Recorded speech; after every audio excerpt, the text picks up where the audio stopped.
Managers, what is the stupidest thing an employee did that forced you to fire them? I manage a casual dining restaurant called The Anchor, right off the main highway. We get a decent lunch crowd, dinner rush, the usual. Hiring servers is always a pain because the turnover is brutal. So when Tyler applied and actually showed up to his interview on time, seemed personable enough, and had some restaurant experience from another state, I figured we'd give him a shot. Tyler did his training week with Sarah, one of my most experienced servers. She showed him the POS system, how we did table rotations, the whole 9 yards. He seemed fine during training. A little spacey maybe, but he picked things up quick enough. Sarah said he'd be ready to take his own section by the following week. His first solo shift was a Thursday lunch. Thursdays are usually manageable, not too crazy, which is why I scheduled him then. Ease him into it. I put him on a 4-table section, gave him the rundown during pre-shift, told him to grab me if he needed anything. He seemed confident, said he had it handled. The first hour went fine. He greeted his tables, took drink orders, everything looked normal. I was in and U of the kitchen dealing with a supplier issue, so I wasn't watching him constantly. Around 12:30, I noticed Tyler step outside through the side door. We had a little smoking area back there for staff, so I didn't think much of it. Figured he was taking a quick break between tables. He was out there for maybe 15 minutes. When he came back in, something was off. His eyes were red and glassy, and he had this weird smile plastered on his face. He moved slower, like he was walking through water. I made a mental note to check in with him, but got pulled away by a phone reservation. Around 1:15, table 6 flagged down Sarah. They'd been sitting there for almost 50 minutes and still hadn't gotten their food. Sarah came to find me, confused, because she'd seen Tyler take their order ages ago. I pulled up the POS system.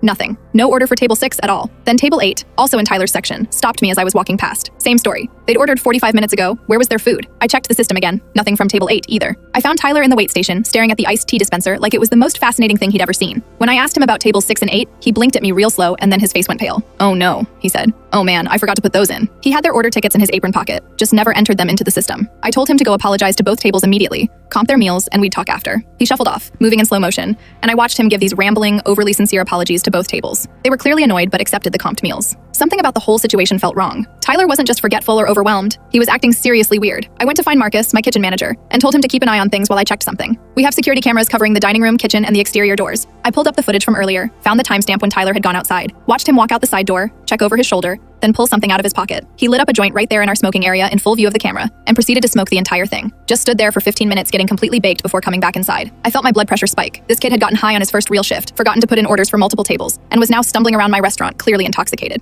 I called him into the office, asked him directly if he'd smoked marijuana on his break. He tried to deny it at first, then realized I probably had him on camera. He switched tactics, said it was just a little bit to take the edge off and help him relax because he was nervous. Said it wasn't a big deal. I told him it was a very big deal, that he'd failed customers, put the restaurant at risk, and showed incredibly poor judgment. I took his apron, told him he was terminated effective immediately, and that he needed to leave the property right now. He seemed genuinely shocked, actually asked if he could have another chance, promised it wouldn't happen again. I said no. He'd had his chance and used it to get stoned during his shift. Tyler left, and I had to comp 4 meals that day, plus smooth things over with some very unhappy customers. Sarah was furious when she found out, said she'd wasted a whole week training someone who couldn't even make it through 1 shift sober. We changed our hiring paperwork after that to be extremely explicit about our drug policy and added random testing. But honestly, I still can't believe someone thought smoking a joint during their first solo shift was a reasonable decision.